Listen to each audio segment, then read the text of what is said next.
I think there's only two kinds of companies, Steve, that are going to be there in the world in the future.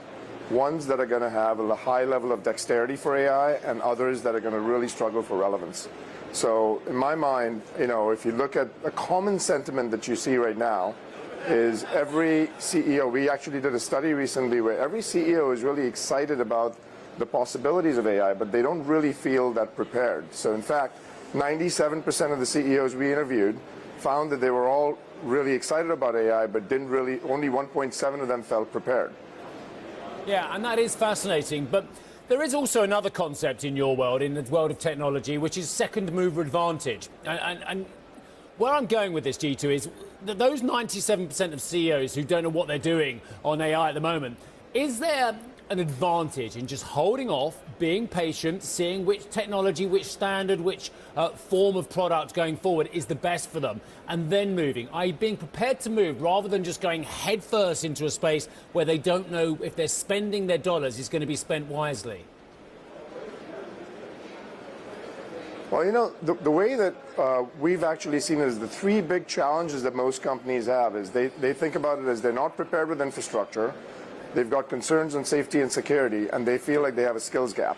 Now, if you take the skills gap issue and go back to your question, the only way that you can get your learning curve up is actually jumping into the fray. You can't make sure that you sit on the sidelines and think your learning curve is going to go up. So I actually believe that starting with a project within your organizations immediately is the way to get yourself relevant in this market and really get an instinct for how this market's going to shape rather than waiting on the sidelines for too long.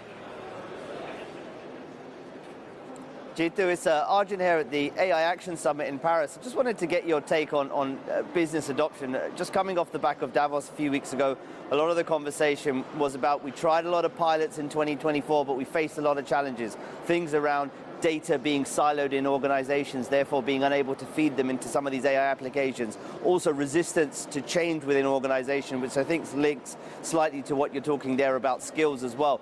A lot of the talk also about how potentially 2025 sees more adoption of AI in businesses, but still these challenges will remain. How do you see enterprise at this point approaching artificial intelligence and adoption within the organizations?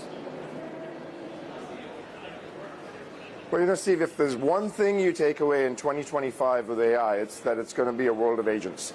And we're going to make sure that the level of automation that's going to be there is that the world's going to be an agentic way, kind of world as you move forward. And it's extremely important that organizations, as they're moving into this kind of agentic world, where automation is going to be a part and parcel of the way that we live, have the right level of dexterity in getting the infrastructure ready for AI, and making sure that safety and security aren't ignored. Because right now what ends up happening is safety and security get sacrificed for speed. And that's precisely the challenge that we want to help solve for organizations. In fact, we had a recent AI summit a couple of weeks ago, right before Davos, where we launched a product called AI Defense, where you can make sure that you can algorithmically figure out a way that you can have vulnerabilities identified in these AI models. And if you go back to what happened with DeepSeek recently, 100% of the tests that we did to go out and try to jailbreak the model succeeded. And this is the one time that 100% is not a good number. And if you look at some of the other models, those were down to 26%. So you've actually seen that DeepSeek has increased the risk of AI, and that's not just DeepSeek. You'll actually see many, many more models in the future that will start to emerge. And as that happens, safety and security as a risk is going to be a big one that we need to really go out and tackle effectively in society.